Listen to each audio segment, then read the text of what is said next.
पोरण्या गोंयांत दुचाकी चलयतना अपघातान जखमी जाल्ल्या 15 वर्सां पिरायेच्या अल्पवयीन भुरग्याक मरण आयले।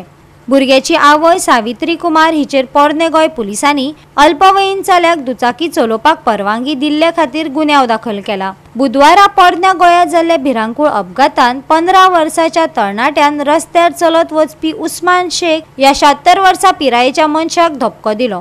ते उपरांत तरणाटो गंभीर जखमी जाल्लो। ताचेर हॉस्पिटलांत उपचार चालू आसतना ताका मरण आयले। उस्मान शेख गंभीर जखमी आसा, ताचेर गोमेकोंत उपचार चालू आसा।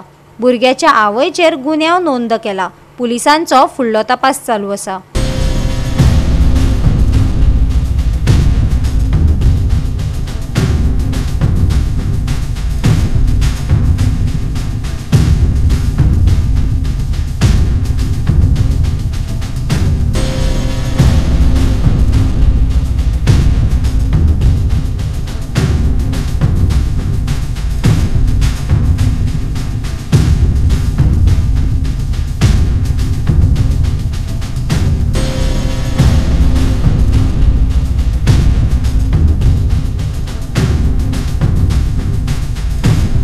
गोवा 365 खातीर विन्संट रोजारियो, समरिता खणगांवकार आनी ओमकार देशप्रभू।